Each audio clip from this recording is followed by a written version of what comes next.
ब्रह्मचर्य 30 days challenge में आपका स्वागत है। लेकिन स्वागत है सिर्फ उन लोगों का जिनके पास धैर्य है, जिनके पास कठोर संकल्प शक्ति है, जो हर समस्या का सामना कर सकते हैं, जो कि सभी योगों की प्रबल तपस्या होती है। ब्रह्मचर्य जो कि एक तरफ कोई ब्राह्मण है, एक तरफ नैष्ठिक ब्रह्मचारी, तो वो ब्राह्मण भी उस ब्रह्मचारी के चरणों को छूने लगेगा, क्योंकि ब्रह्मचारी में एक अलग ही तेज होता है। जो अखंड ब्रह्मचारी होते हैं उनके रोम रोम में एक शक्ति नजर आती है। इसलिए जो भी पूरे 30 दिन तक ब्रह्मचर्य का पालन कर सकता है, सिर्फ वही लोग इस वीडियो को पूरा देखें, क्योंकि इस वीडियो को देखने के लिए भी धैर्य की आवश्यकता है। और जिस समय से आपने इस वीडियो पर क्लिक किया, आप भी उस समय से ही ब्रह्मचर्य में लीन हो चुके हैं और आपने इस वीडियो को पूरा 1 मिनट तक देख लिया है। यानी कि आप ही उन 100% में से 1% लोग हैं जिनकी हमें तलाश है, और आपका हृदय से स्वागत है। इस वीडियो में आपको 30 दिन का पूरा शेड्यूल बताया जाएगा और साथ साथ हर एक कार्य को करने का कारण और लाभ भी बताया जाएगा। और इसलिए आपको ये वीडियो स्किप करते हुए नहीं देखना है, और इस शेड्यूल को करने वालों को क्या क्या लाभ मिलेगा ये भी जान लो। नंबर 1, आपका ब्रह्मचर्य नहीं टूटेगा। नंबर 2, आपके शरीर में शक्ति का विकास होगा। नंबर 3, आप अपने मानसिक रूप से बहुत ज्यादा शक्तिशाली हो जाओगे। नंबर 4, आपके शरीर में टेस्टोस्टेरोन की मात्रा बहुत उच्च हो जाएगी। और नंबर 5, अगर आप लोग ये 30 डेज चैलेंज कंप्लीट कर लेते हो तो आप उन 5% लोगों में आ जाओगे जो लोग बहुत ही आसानी से किसी भी आदत को त्याग देते हैं या फिर उसे अपना लेते हैं। और अगर साइंस की माने तो किसी भी आदत को छोड़ने या अपनाने में 21 दिन का टाइम लगता है, लेकिन हम अपने प्रयासों को 30 दिन तक करेंगे ताकि हम लोग इस आदत को पूरे तरीके से अपना ले। चलो तो हम आप लोगों से बात करते हैं पूरे शेड्यूल के बारे में। ब्रह्म मुहूर्त से महान विद्वानों और हमारे अनुभव के साथ सुबह के ये 3 घंटे पूरे दिन को निर्धारित करते हैं। अर्थात ब्रह्म मुहूर्त में उठने से ही आपके जीवन के 70% लाभदायक होते हैं। और सिर्फ 1 या 2 दिन उठने से कुछ नहीं होता, आपको लगातार अभ्यास करना पड़ता है। ब्रह्म मुहूर्त होने का समय यानी कि सूर्य देव से 90 मिनट पहले का होता है। 4 से 5 बज के ब्रह्म मुहूर्त का समय होता है। तो हमारा जो सबसे पहला नियम होगा वो होगा ब्रह्म मुहूर्त में उठना। उसके बाद प्राथमिक शुद्धता वालों कामों से मुक्त होकर कम से कम 30 मिनट व्यायाम करना है। 30 मिनट योगासन तथा 15 मिनट ध्यान पे बैठना है, अर्थात मेडिटेशन। अब आप व्यायाम करने से पहले 2 केले खा सकते हैं। व्यायाम में आप दंड लगा सकते हैं, पुशअप्स लगा सकते हैं, या इसके साथ साथ आप और भी क्रियाएं इसके साथ जोड़ सकते हैं। 30 मिनट व्यायाम करने के बाद 5 मिनट का आराम ले तथा फिर 30 मिनट योगासन करना है, जिसमें 10 बार सूर्य नमस्कार का योगासन अपनाना है। यदि आप लोगों में से किसी को भी सूर्य नमस्कार नहीं आता तो आप लोग YouTube से जानकारी ले सकते हैं या फिर अपने किसी मेंबर से, क्योंकि इसे करने से स्पाइन की अलाइनमेंट बेहतर होती है, जिससे आपकी बॉडी का स्ट्रक्चर बहुत बेहतरीन रहता है। साथ ही मसल्स और बॉडी की ग्रोथ भी होती है। सूर्य नमस्कार पूर्ण होने के बाद आपको 5 मिनट सब आसन भी करना है। इसे करने से आपके शरीर में रक्त संचार बहुत तेजी से होने लगेगा। व्यायाम के कारण सांसों का संतुलन बिगड़ना ठीक हो जाएगा।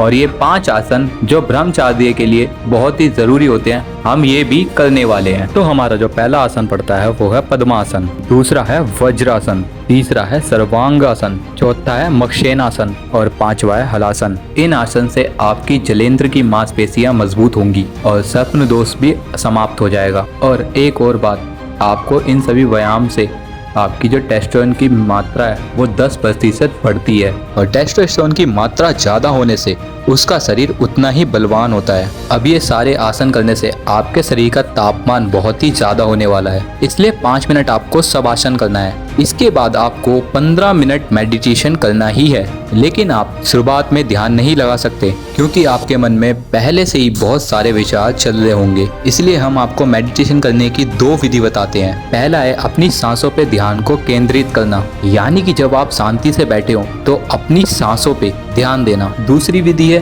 अपने सामने एक ज्योति जला के अपनी आंखों से दूरी बना के रख दे और अपने मन की आंखों से उसे देखने की कोशिश करो। इन दोनों विधि से आप अपने ध्यान करने की विधि को जागृत कर सकते हैं। और हर रोज 10 मिनट मेडिटेशन करने से पढ़ाई में फोकस, एकाग्रता, मन शांत होता है, नेगेटिव विचार खत्म होते हैं, सिर दर्द, डिप्रेशन जैसी समस्या खत्म हो जाती हैं। अब हमें स्नान करना है, और स्नान करने के बाद अगर आप लोग मंदिर जा सकते हो तो अपने साथ में एक लोटा और शिवलिंग पे जल अर्पित करना है, जिससे कि मेडिटेशन और आपके ब्रह्मचर्य में कोई भी समस्या ना आए। तो आप लोगों से भी एक विनती जरूर है, अगर आप लोग मंदिर जाओ तो 1 लोटा जल शंकर पे जरूर अर्पण करो। तो हम अब बात करते हैं अपनी डाइट की कि हमें सुबह के ब्रेकफास्ट में क्या खाना चाहिए। तो इसके लिए हमें रात को एक बाउल में पानी लेना है और उसमें 1 मुट्ठी मूंग की दाल या फिर आप कोई सी भी दाल ले सकते हैं और 1 मुट्ठी मूंगफली, 8 बादाम, 2 अंजीर, इन सभी को पानी में भिगोने के बाद 8 काजू और 1 मुट्ठी चने और साथ ही किशमिश के साथ इनका सेवन करें। क्योंकि इन चीज़ों में से आप भी जितनी चीज़ों का सेवन कर सकते हैं आप लोग कर सकते हैं, क्योंकि ज़रूरी नहीं कि सब कुछ होना चाहिए। हमने देखा है कि जिन्हें 1 साल से ज़्यादा ब्रह्मचर्य का पालन करते हुए हो गया है उन्हें इन सब की आवश्यकता नहीं लगती। और ये सब चीज़ तो शुरुआत में आपकी शरीर की कमज़ोरी दूर करने के लिए होता है। अब आपकी भोजन की बात करें तो अब आपको शुद्ध शाकाहारी ही भोजन प्राप्त करना है। तामसिक भोजन का सेवन आपको बिल्कुल नहीं करना है और सुबह का भोजन 11 बजे से पहले करने का समय सही है। और सुबह का भोजन करने के पश्चात अपने अपने कार्य में लग सकते हैं और इस समय आप अपने लक्ष्य के लिए कार्य कर रहे हैं। और साथ ही 1 घंटा आप धूप में रोज बैठें, जिससे आपके शरीर में विटामिन डी और टेस्टोस्टेरोन की मात्रा ज्यादा होगी। अब शाम को यदि मंदिर जा सकते हो तो बहुत अच्छी बात है, और अगर नहीं जा सकते तो अपने घर में ही अपने इष्ट का ध्यान करें। और नाइट रूटीन में भोजन से पहले आपको कम से कम 20 मिनट तो एक्सरसाइज करनी है और पूरे 30 दिन में आपको 1 घंटे तक लगातार एक्सरसाइज करने का प्रयास करें। और रात को 8 बजे से पहले आपको भोजन कर लेना है, जिससे आपका भोजन बहुत ही अच्छे से पचेगा एवं शरीर की रचना में विकास करेगा। भोजन के पश्चात आपको किसी भी बुक के 2 पेज तो पढ़ने हैं जो आप कार्य करना चाहते हो, उससे संबंधित आपको कोई भी बुक लेके उसे पढ़ना है। आपका कुछ भी गोल हो सकता है उसके बारे में, या आप कुछ अचीव करना चाहते हो उसके बारे में,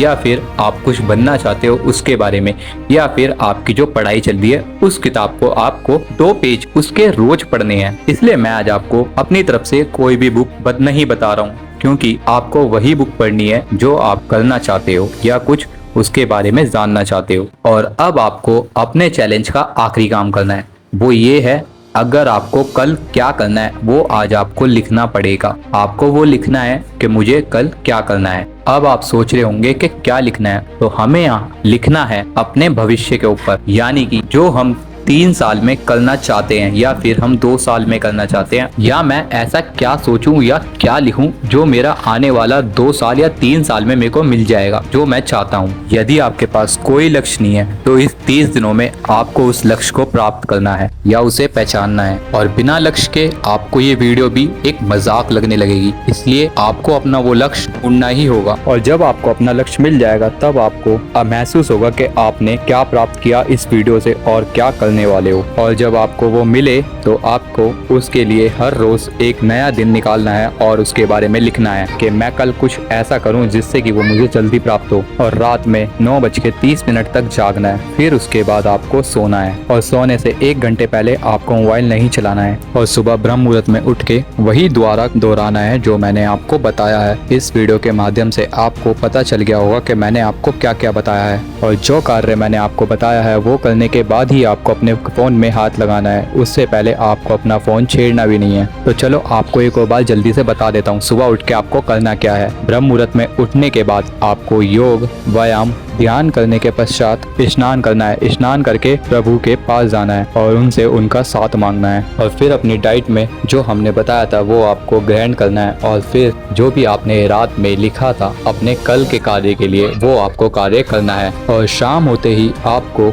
अपने आराध्य को याद करना है और फिर 20 से 30 मिनट आपको एक्सरसाइज करनी है। तथा भोजन करने के बाद आपको अपनी बुक पढ़नी है, और बुक पढ़ने के बाद अपना कल का प्लान लिख लेना है। 9:30 से पहले आपको सो जाना है। और अब आपको बता दूं, इस चैलेंज में जो रूल्स बताए हैं वो किसी किसी के लिए बहुत ही आसान होते हैं और किसी के लिए बहुत ही ज्यादा दिक्कतमंद होते हैं। और आप अपने मन को अपने अनुसार कार्य पे लगाओगे तो सब आपके लिए बहुत आसान हो जाएगा। और अब आपके पास बहुत सारे नेगेटिव विचार्स भी आएंगे, जैसा कि रात को नींद ना आना, सुबह जल्दी ना खुलना, या फिर ध्यान लगाने में समस्या, या फिर आपको पढ़ाई या फिर जो भी आपको कार्य करना है उस चीजों में समस्या आने वाली है। और ऐसा बहुत से लोगों के साथ होता है और आप सभी को सफल रास्ते पे जाना है, जो कि मैं आपको देखना चाहता हूँ। और इस समय आप सभी को नाइट फ्लो की समस्या होती है तो उस पे ध्यान नहीं देना है और आप सभी को अपने चैलेंज पे ध्यान देना है। वो आपका चैलेंज टूटना नहीं चाहिए, क्योंकि मुझे पता है आप में से 1% लोग ही होंगे जो अपने चैलेंज को कभी टूटने नहीं देंगे और वही लोग सफल होंगे 100 में से 1%। और आप में से इस चैलेंज को एक्सेप्ट करता है वो मेरे को कमेंट में जरूर हाँ लिखेंगे या यस लिखेंगे। और देखो यार, मैंने इस वीडियो पे इतनी मेहनत की है तो मेरे को आप लोगों से सिर्फ एक छोटा सा काम चाहिए, like and share and subscribe. और आपको कोई भी दिक्कत या कोई परेशानी आती है तो आप जरूर कमेंट में लिख दें, जिससे कि मैं आपकी सहायता हमेशा करता रहूं। तो फिर मिलेंगे आपसे नेक्स्ट वीडियो में, तब तक आप करो चैनल सब्सक्राइब। जय श्री राम।